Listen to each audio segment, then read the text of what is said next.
Hey everyone, Craig Galbraith, the voice of the channel here. A big welcome to the TSDs, partners, customers, and more who are watching today. Really excited to be talking about some big news impacting a company you know well, BCM One, its customers, and its partner community. BCM One is announcing the rebrand of its enterprise-focused business segment to Pure IP. And here to talk about what that change means for BCM One and now Pure IP are Sandy Preizler, CEO, and Adnan Dow, Chief Strategy Officer. Gentlemen, welcome.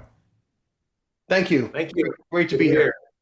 Yeah, this is pretty exciting news, and glad you guys chose Galbraith Multimedia to announce it. We do appreciate that.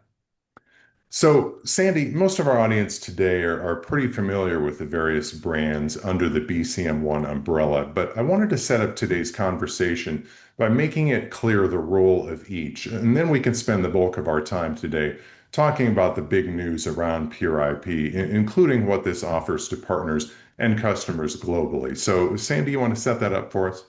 Yeah, absolutely. First of all, Craig, hey, so great to be here with you, and thanks for having us. I've listened for quite some time with your Channel Futures podcasts, Coffee with Craig and James, and just great to be here with you so early in your new process. Good luck with this.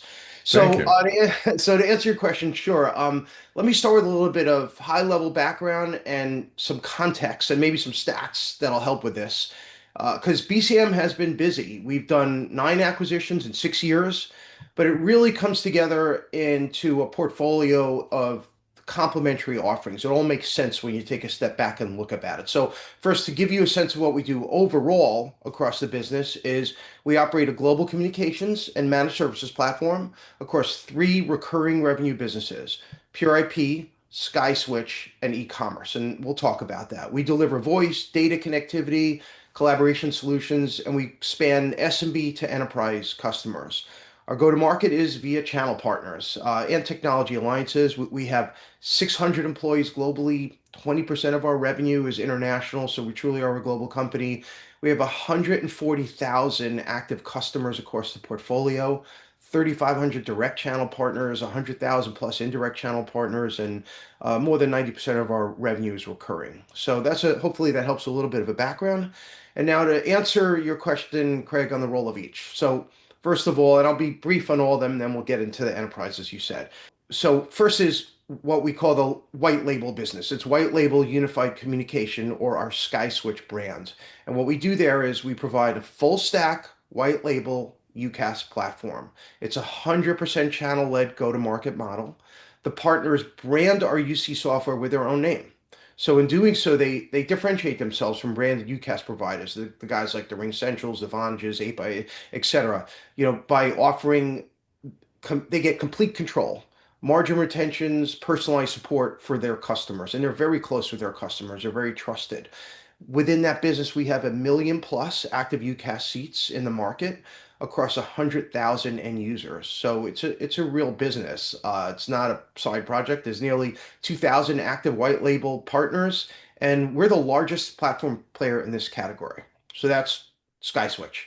Number two is e-commerce. I'm bundling the SIP.US, SIP Trunk, Flow Route brands under one. It doesn't really matter for this conversation what each of them do. There's some nuance in how do they go market, but essentially they do the same thing. They provide SIP trunking, DIDs, messaging, phone number provisioning via self-service. That's why it's called e-commerce. You go on a website, you set yourself up.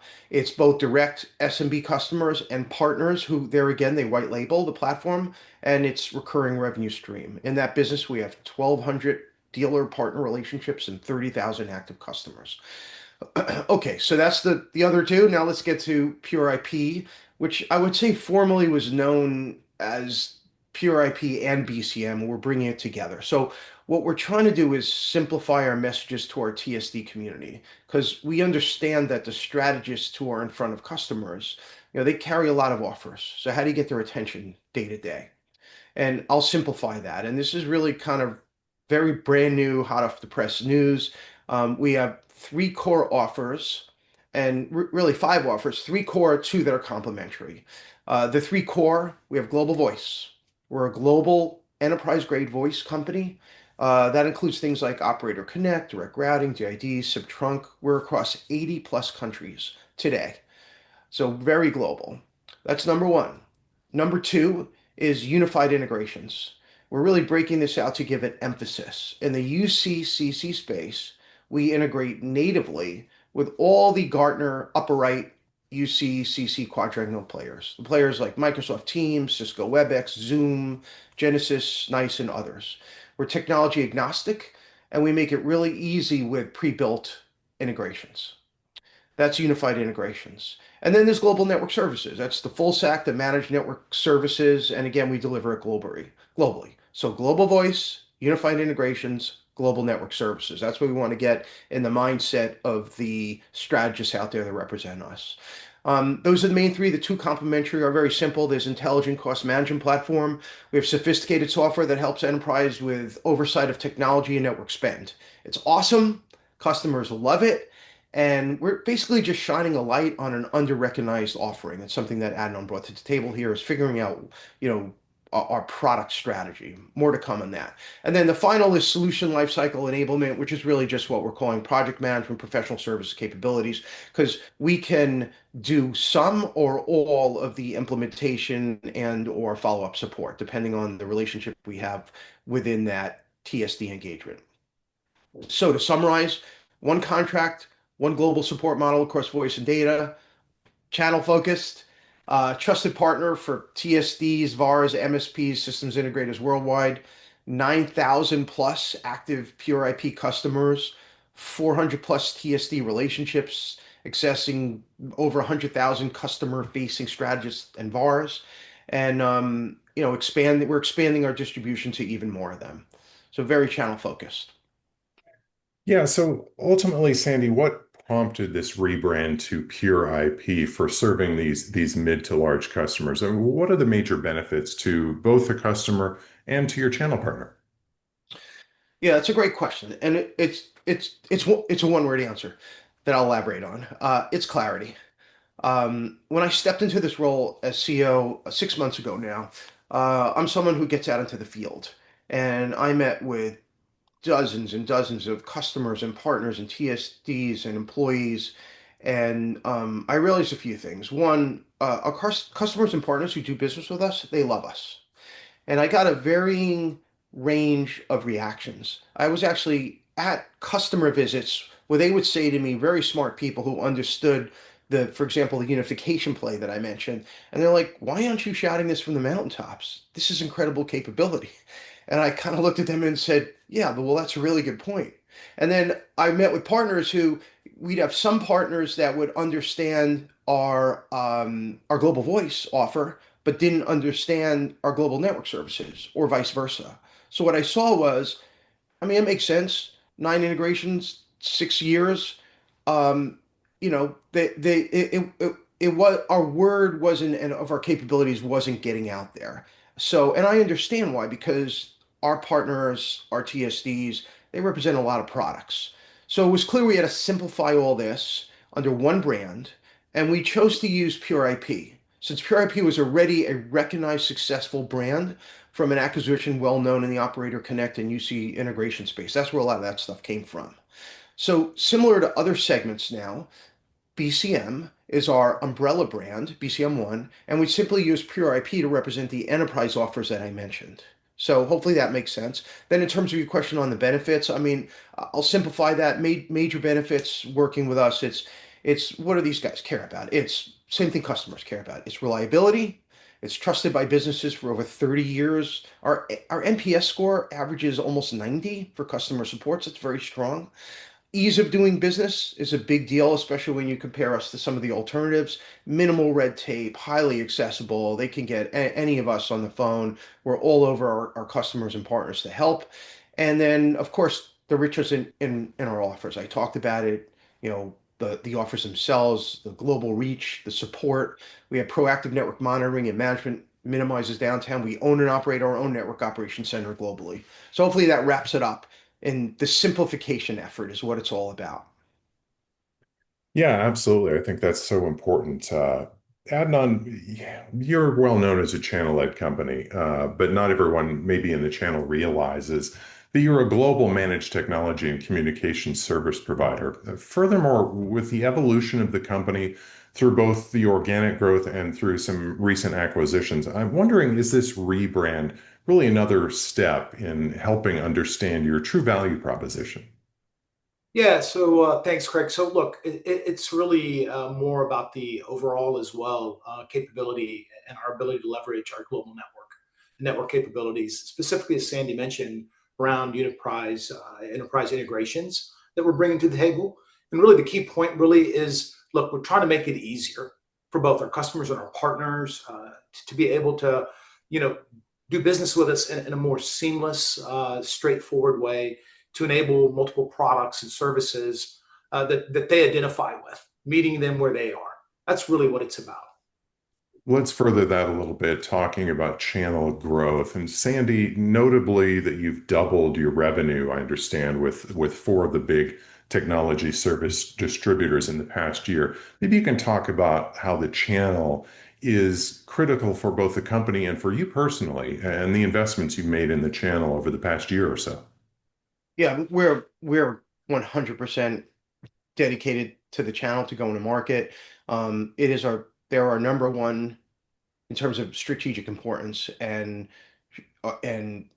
are defining our strategy and how we go to market because they're closest to the customers. So the key investments we made are just building out and hiring more people to support the channels. And a key move of that was separating the channel facing org from the sales team. So what we would do is in the past, we had sales people tagged to channel partners versus having a truly dedicated. Now we have substantial team with leadership, and we're expanding that more into FY26 because they're all different. Like they're and it requires dedicated people who are responsible for nurturing and growing that relationship and getting our messaging in. And that's what we're doing even more going into FY26, of course, with this messaging, arming them with the messaging to help make the job easier and simplifying how partners understand who we are. Well, it should be fairly clear after going through some of the things we went through earlier here at the beginning of this video. Um, Adnan, this was something I found really interesting in researching BCM One and now Pure IP, that you really compete against some of the largest telcos in the world. But since you are smaller, it does seem to me that it might make you more nimble in how you can offer and deliver services. Would you agree? Yeah, no, absolutely. Look, we compete with some of the largest providers globally, right? They tend to be very legacy, very slow, very difficult to deal with in terms of being able to go to market and do the things that we can do from a nimble standpoint. We can help consolidate. We're much more flexible. We're much more responsive. And look, we don't do everything, right? We know what we do. We run in a very specific lane, and that's what we deliver to the customers. We really, again, meet the customers and partners where they are. We help solve business problems rather than providing, just about anything around integration and telco services. So we're very focused, and that tends to, really earn a special spot for us within the partner ecosystem because we're very focused as well as our customers. Yeah, and at the same time, this is all happening. I think it's really interesting that you're rolling out this new platform, IQ. I like the symmetry there. You did the pure IP and the IQ. That was smart from a marketing standpoint, certainly. Adnan, you've noted that the market is missing a solution like this. How so? We already do a lot of these capabilities and provide a significant amount of like automation in terms of being able to provision and enable insight into what's going on. But what we're trying to do really is to kind of be more modern in our ability to provide insight and be able to really lean forward in terms of the solutions moving into the future. Look, the markets and customers in particular are missing these type of capabilities, and we really want to capture our enterprise integration again. Very, very important in that we leverage our capability and our integrations and our orchestration capability to enable our customers in a single place to be able to orchestrate all their services and solving their business problems, as opposed to going to multiple vendors and having what I would call technology and vendor sprawl. Yeah, they're so critical these days with technology and with the channel as well. So you guys really seem all in on 2026 as we just sort of get the year started with this exciting news. So not only with the rebrand, but your investments in centers of excellence, your product roadmap, as we just started to talk about a little bit there. People, Adnan, you're just new with the company here in the last few months, so that's exciting. Adnan, start with you. What can you share about some of these things that I've just discussed? I think it can all be wrapped into the very simple go-to-market in terms of really us leaning forward and making sure that we're providing the proper product-led lifecycle management framework. Before, obviously, our go-to-market was based on our 3 BUs. Now we're really focused around developing the product specific to address those customer problems and be able to provide and create solutions that solve these challenges and really leverage our partners and enable them to deliver end-to-end valuable solutions. Again, solving business problems and really developing product to meet the market and the customer and partner demands. It's exciting stuff. Sandy, I'd love for you to have the opportunity to wrap us up here. Some final thoughts on Pure IP and the direction that you're headed here in the next year. Yeah, thanks again, Craig. And thank you for asking that. It's interesting hearing Adnan just reflect on that. The thing I didn't really talk about is the reason that Adnan was brought in to join the company as chief strategy officer, which is really chief product officer, is to lead strategy and product management. When you integrate 9 companies in 6 years, what you have is you have, by definition, right? We're 600 employee company now, 300 plus million, et cetera, very financially strong. The product management function was kind of lost in the sea of the company. There was no head of product management. And what does that mean? Product management is the function in the company that listens to the customers. It's from the tip of the spear is the customer. So if you don't have that, what you have is you have engineering science projects because you have very smart people, but what you don't have is an overall direction. What is the strategy? What do we do? So now what we've done is we've brought under Adnan's umbrella everyone in the company who had some type of product management function. And then we've hired outside experts, people that are very proven in the industry that represent the different product groups that we're going to market with based on the feedback of our partners and our customers. And now we're developing a roadmap because we haven't really been roadmap centric. So part of this Q1 rebirth, along with these announcements behind the scenes and what will be in front of the scenes, are roadmaps for all of the areas that we're investing more and more in. I mentioned the expense management software and how we're shining light on that. That's just an example of a find. That's like that was buried with no investment, but then Adnan looked at that based on customer feedback and customer feedback that I've seen as well. It says, wait, this is a great product. Why aren't we developing more into that? That's one of many examples. So I'm really excited to be at the point that we're at, customer product focused, under very competent leadership with very track record of success. And then we have an annual operating plan, not just the budget. That annual operating plan will be getting together all the product engineering sales on a quarterly basis, make sure we're still on track, make sure we're delivering on the roadmaps that we will be publishing in the future and executing to that strategy. So 2 takeaways out of all this. One, customer partner focused. That's what we are. That's how we're going to execute. Number two, simplify our message. Make it easy to understand because we have so much richness in our offers that we don't want to get lost in a sea of complexity. That's what we're trying to do. That's what I'm so excited about what's coming. And that's why I really appreciate you as we're going through a rebirth as you are too with your new venture here, Craig. It's great to be together having this conversation. And I thank you very much. Thank you, Craig. Absolutely. Congratulations. Thank you. And thank you both for your time today. Congratulations right back at you on this announcement. It's a great way to start off the year. Looks like an amazing year ahead for you guys. It's going to be great to follow Pure IP in 2026 and see your growth in the months to come. Thank you. Yeah, man. Thank Thank you. you. Right back at you. And thanks, Adnan. Yep. Thank you.